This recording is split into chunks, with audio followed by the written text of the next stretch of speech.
Right, joining us now, former U.S. Ambassador to Russia, now the director of the Institute for International Studies at Stanford, and an NBC News international affairs analyst, Michael McFaul. Mr. Ambassador, I guess your first reaction to what we're hearing from the White House. Well, I haven't seen the details yet. I've just seen the breaking news reports on it. Of course, I applaud any new sanctions. I think what's interesting to me in particular is it sounds like there'll be some secondary sanctions, that is against companies in third countries that are serving as intermediaries to provide technology to the Russian military-industrial complex. This has been a problem that has been growing, especially over the last year. The last time I talked to President Zelensky, in fact, about sanctions back in September in Kiev, he's devoted most of our conversation to this fact. Why is it that we allow our technology, including American technology, to go to second countries like Kazakhstan, China, and Hong Kong is a big conduit, by the way, that goes to build missiles that then kills Ukrainians? So I think that's a welcome step. And at the same time, we should applaud the Biden administration today and then ask them what they're going to do on Monday to increase sanctions. Sanctions should ratchet up every single day. I think of it like parking tickets. I don't know how it works where you guys live, but here at Stanford, if you're parked in the wrong place, you get a parking ticket the first day. And if you leave your car there, you get another parking ticket.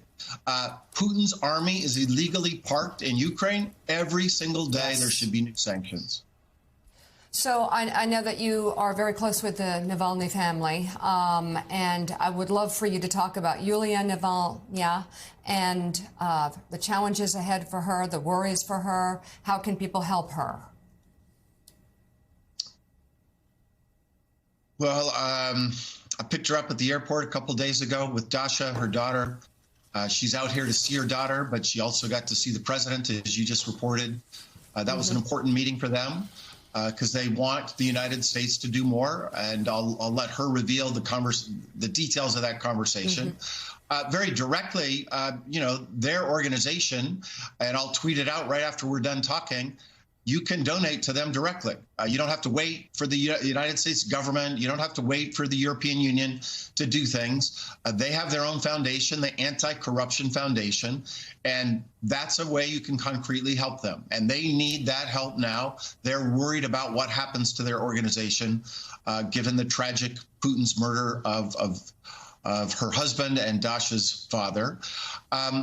More broadly, this is a fight, as Yulia said to the world in Munich, and she said to me in the car ride down to Palo Alto from San Francisco, for the rest of her life, she's going to fight Putin until he faces the consequences of killing her husband. And she's going to fight for the rest of her life until there's a free Russia. And so that demands a strategic plan for how to do that. And the first thing available is for the U.S. Congress, when they get back from their vacation, is to pass the aid bill to arm Ukrainian warriors fighting Putin's invaders. It's just that concrete. It's just that clear cut. And every day they don't, they're providing a gift to Putin. And so we should put pressure on them. Why is it at this moment you are defending Putin when he is killing people in Ukraine every day, and of course just killed Alexei Navalny last week? So, Mr. Ambassador, tomorrow is, of course, the 2-year anniversary of Russia's invasion, this invasion of Ukraine. I want to get your sort of big picture thoughts, if you will, like reflect upon what has been a remarkable resistance by Ukraine to this point. But were it to falter, in part because the U.S. does not do its part to help them, what would it mean? What would the consequences be if Putin were to win? Well, if the first year was an incredibly successful year for the Ukrainian armed forces on the battlefield, right? That's the year they liberated 50% of their territory. Year two has been a lot tougher, in part, I think, because we didn't give them the weapons they needed to go on the counteroffensive. And in particular, when you talk to Ukrainians, I just spoke to many of them in Munich last week, including soldiers, by the way, they want to bring the war to Russia.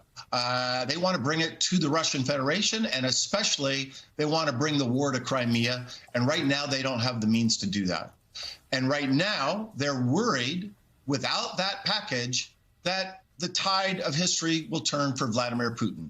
They already lost Avdiivka last week, as you know, and if they don't get this aid, they will lose the territory that they liberated in 2022. And over the long term, when you talk to Ukrainians and Lithuanians and Poles, I was just in Vilnius last month talking to leaders from that part of the world, they think that this is just the beginning of Putin's long-term strategy to reconstruct, not the Soviet Union, by the way, it's the Russian Empire. And remember, the Baltic states and Poland, they were part of the Russian Empire. And don't believe me, listen to Putin. That was a pretty horrendous interview that he did with Tucker Carlson, but you can listen to the first part of it and hear what he wants to do. And leaders there worry about year 3, year 4, year 5. Russian armies always get off to a slow start in wars, but they're building up. And their plea to people like me is, Mike, wake up. Wake your country up to this growing threat. Do not repeat what you did in the 1930s with Hitler. Stop Putin now in Ukraine so that your soldiers don't have to be fighting him in countries like Lithuania and Poland 2 to 3 years from now. Well, and you know, that's of course, Ambassador McFaul saying that, but and what the ambassador said is exactly what Dan Henninger said in the Wall Street Journal yesterday. Extremely conservative guy who has openly been deeply critical of Biden and other Democratic administrations. But yesterday he said Trump needs to explain why this is looking like the 1930s, why he's looking like Neville Chamberlain, why this isn't Munich 1938. Because certainly to most of us, including a lot of old Reagan Republicans, a lot of conservatives, a lot of Cold Warriors on both sides of the aisle, this is looking like total capitulation to Vladimir Putin's form of fascism. And so we do need the speaker. I really hope the speaker will We need him to work for the United States of America. Right. And we need and not for Russia. Well, we need the Speaker of the House. We need Speaker Johnson to work for the United States of America and what's in our best interest. Because if Ukraine falls, then Taiwan's next, Poland's next, Lithuania's next. You can go down the line. We have learned from Hitler. We have learned from Putin. We have learned from Putin that when there's an invasion and we don't respond, Georgia in 2008, Ukraine and Crimea 2014, we didn't respond. That led to the invasion a few years ago, 2 years ago tomorrow, Mika. Mm-hmm. And Donald Trump says he's going to get us out of that war in a day, which means he's going to capitulate to Vladimir Putin's form of fascism. And so we've got to respond. And it's not just Ambassador McFaul who's saying it.